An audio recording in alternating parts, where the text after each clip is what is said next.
Look at these canoers.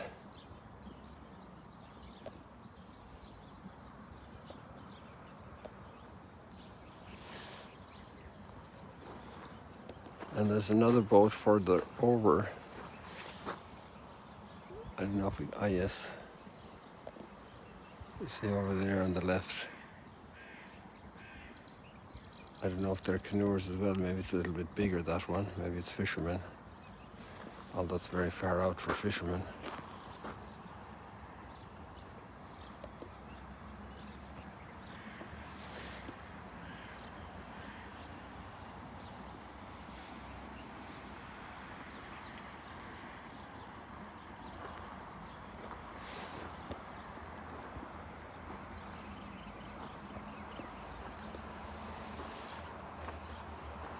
What a morning, what a morning. A spring morning.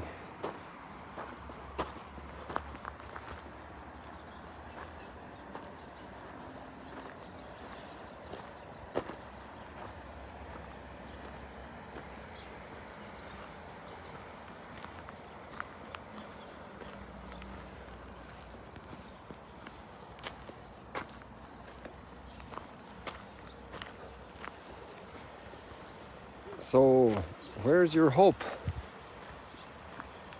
Where is your hope placed? Sometimes hopes get dashed. The recovery of a patient, hoped for, prayed for. Where is your hope? The hope for the stock market to rebound. Hope for good news.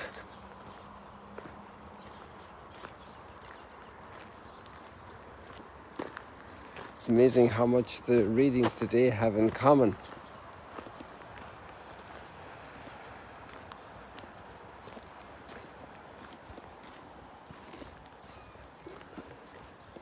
We have the story of the rich young man, and he's very anchored in stuff that's not an anchor. Isn't that incredible, to be anchored to something that's going to break? It's like walking out on a limb of a tree that's pretty rotten. Maybe it doesn't look like that. Maybe it looks very nice. Maybe it still has some little bit of growth from some bit of life that's coming up the side of the bark. But when the weight comes on that branch, it breaks. And then there's a disaster. Where to build solid hope? Hope that doesn't disappoint.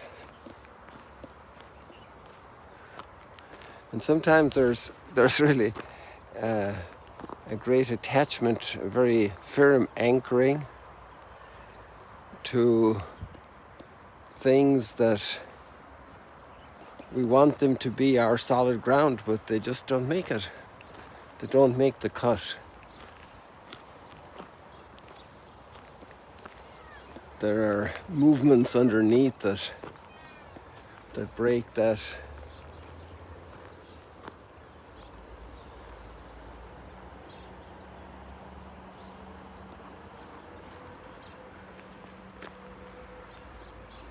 That break that support. It no longer sustains.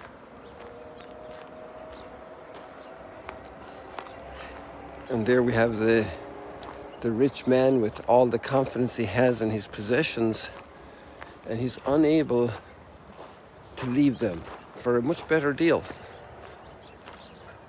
a much more powerful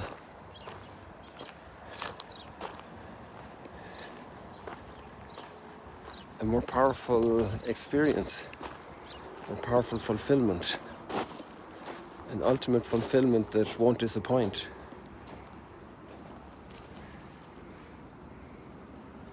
The expectation of the person looking for light, looking for a path, a luminous path that's clear, that's decisive. And the thing is that his heart is telling him that Jesus is a very interesting person.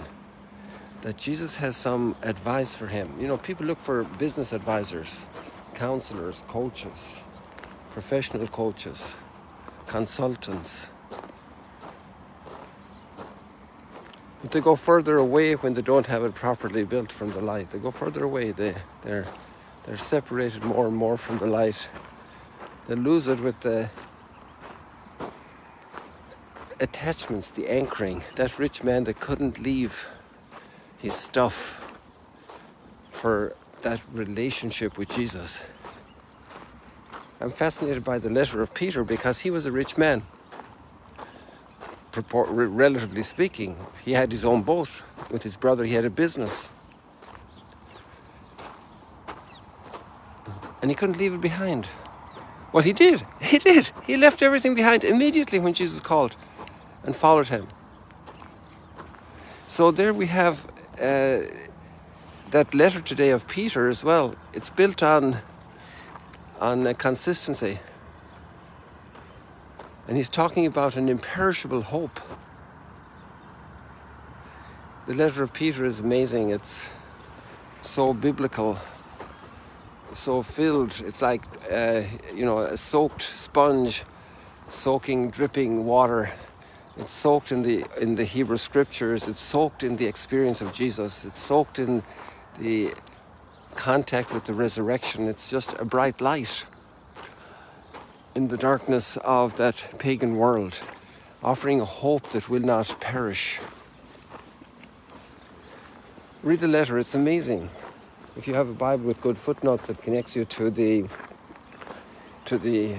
Old Testament texts that are included, that are referred to, that are within the thinking. This is a person that's deeply, deeply immersed and very aware of that whole path of salvation, that whole path of liberation of the human being for definitive glory.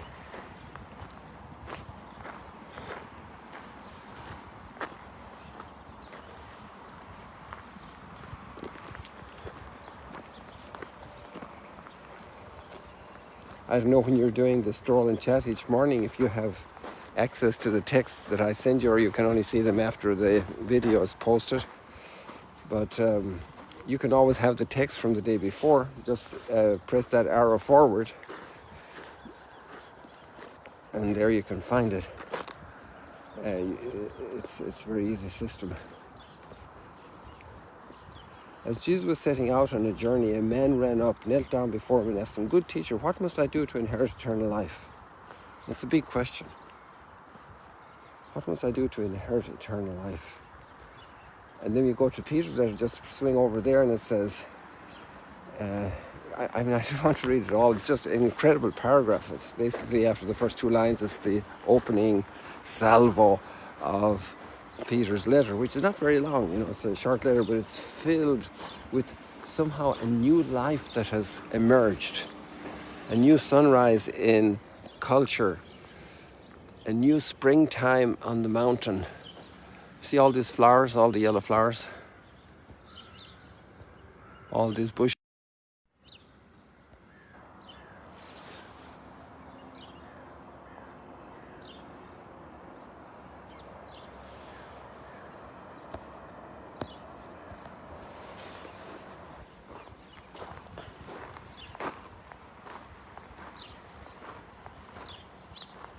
Blessed be the God and Father of our Lord Jesus Christ, who in his great mercy gave us a new birth to a living hope.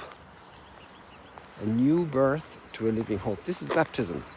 And if you understand the meaning of the ritual bath for the Jewish people, then since these people this letter of Peter is coming straight out of that milieu, when the person, in order to become, let's say, integrated into the Jewish people, it was not enough to learn about Judaism. You weren't a Jew because you knew about it. And then you could do circumcision, but that didn't cut it. You had to get immersed in the ritual bath. And then you came out as a new person. You went in completely naked, you came out a new person. You were dressed in white. Can you imagine? It's just the baptismal ritual that we have. That's where we come from. That's our origins. And the person came out, got a new name because they were a new reality. All the old was gone. And that's the same thinking in the letter to the Romans about baptism. Exact same. So we have who God, who in His great mercy, gave us a new birth to a living hope. Not a dead hope, a living hope. Through the resurrection of Jesus Christ from the dead, to an inheritance that is imperishable, undefiled and unfading. That is incredible. You know, what kind of investment can you make that you can say that it's unfading, that it's imperishable, that it's completely pure? Kept in heaven for you, eternal life. This is the question of the rich young man. What should I do to get eternal life? And this letter of Peter, you know, these two texts are so parallel. It's just amazing. Kept in heaven for you, who by the power of God are safeguarded through faith to a salvation that is ready to be revealed in the final time. In this you rejoice, although now for a little while you may have to suffer various trials. And this is the context of Christian hope in the midst of all the trials. We have our chin up, not because we're stoic about suffering. It's because we know that Christ is risen from the dead and that resurrection is for us and for our salvation. In this you rejoice, although now for a little while you may have to suffer through various trials, so that the genuineness of your faith, more precious than gold that is perishable. Gold is perishable. A lot of people want to switch their investments to gold in times of trouble, but even gold is perishable. It can get lost, it can get stolen. And gold even tested by fire. But that you may be for the praise and glory and honor at the revelation of Jesus Christ. Although you have not seen him, you love him. What a beautiful line. Although you have not seen him, you love him. There's so much to Jesus. It's amazing. Although you have not seen him, you know, that's the priest here. He has a school here on pilgrimage. And he hasn't seen Jesus like this in a vision, I don't think. I must ask him afterwards. And although you have not seen him, you love him. Everyone who follows this calling is out of love for Jesus. Although you have not seen him, you love him.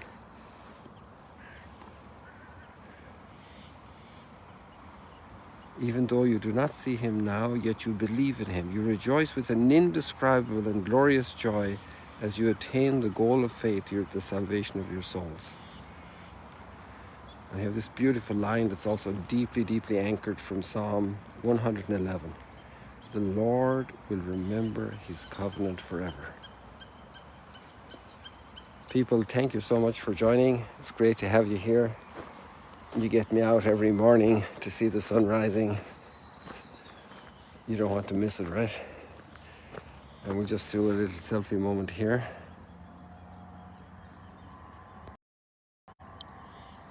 See you later, alligators. God bless you.